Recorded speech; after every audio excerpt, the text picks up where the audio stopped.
José, bienvenido, gracias por estar en Seres de Palabras. ¿Cómo entraste al mundo de la literatura? ¿Cuáles fueron tus primeros pasos y el momento en el que hiciste consciente tu decisión de ser escritor?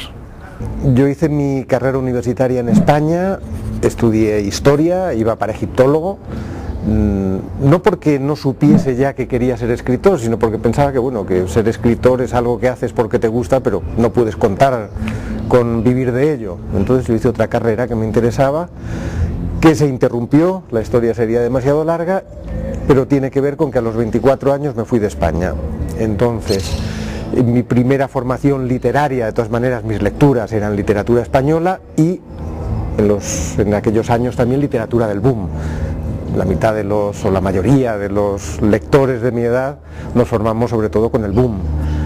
Y lo que pasa es que luego me fui de España a los 24, he estado fuera hasta ahora mismo, hasta el año pasado, he vivido en Alemania, en Bélgica, y ahí ya empiezo a leer mucha literatura de otros países, en alemán, en inglés, en francés, con lo cual esa segunda etapa de formación como lector y como escritor tiene mucho más que ver con el mundo anglosajón, con el mundo alemán, y bueno, así que hay esas como dos caminos un poco divergentes pero que al final convergen, ¿no? Pero bueno, el primero que detecto es de niño, con 7 u 8 años, escribiendo un poema que se ha perdido. Era de una abeja, es lo único que sé, que era de una abeja, pero no sabría decir qué contaba yo de una abeja en aquel poema. Entonces, y recuerdo que luego de niño yo me presentaba en los concursos de cuento, del colegio, de poesía y ese tipo de cosas. O sea que yo ya tenía desde muy pequeño ese deseo de escribir y supongo que deseo de escribir y de ser escritor. Me parecía que era como un oficio que era interesante, ¿no? Lo que pasa es que, curiosamente, a pesar de ese deseo tan temprano, yo no publico ni una sola línea, ni un solo verso, hasta los 35 años. Todo ese tiempo lo he pasado escribiendo muy regularmente. Al principio, claro, como se escribe cuando eres niño, cuando eres adolescente, luego a partir de los 25 o 26 años de manera muy regular, pero hasta los 35 lo que hago no le interesa absolutamente a nadie. Yo lo envío a las editoriales españolas, no me responden en general, o me responden con una carta estándar, lo envío a premios. Nada. Fui segundo en un premio de libros de cuentos, pero que además me dijeron que lo iban a publicar y luego no lo publicaron. Con lo cual toda esa etapa es tremendamente frustrante, porque estás haciendo algo que a ti te parece que es importante y que es lo que quieres hacer de verdad, y sin embargo estás confrontado una y otra vez con el fracaso más absoluto, con el desinterés más completo. Encima yo vivía en Alemania, con lo cual ni siquiera mis amigos podían leerme y decirme, oye, está bien, ¿no? Darte unas palmaditas, nada. Y a los 35 años más o menos gano un premio de poesía, el premio Ciudad de Irún, que es la primera vez que hay alguien allá afuera en el mundo exterior que parece que le interesa lo que hago y que le gusta lo que hago. Era un premio muy mal distribuido, es decir, luego el libro no se veía por ningún sitio, pero tenía un jurado muy bueno, tenía algunos de los poetas más destacados de España y fue para mí como decir, bueno, no estoy del todo loco, hay algo que no está mal del todo, ¿no?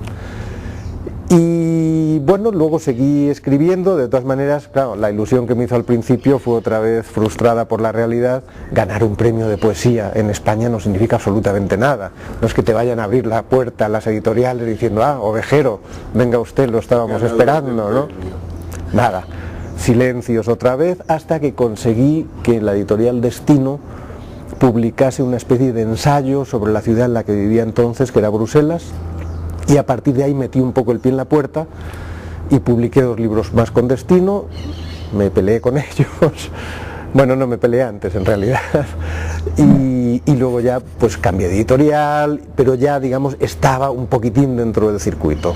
Seguía siendo absolutamente desconocido, pero por lo menos algún libro mío se publicaba, no se reseñaban, pero se publicaban.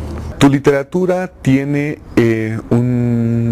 siempre un tema recurrente, es consciente, es inconsciente, pero trasciende toda tu obra.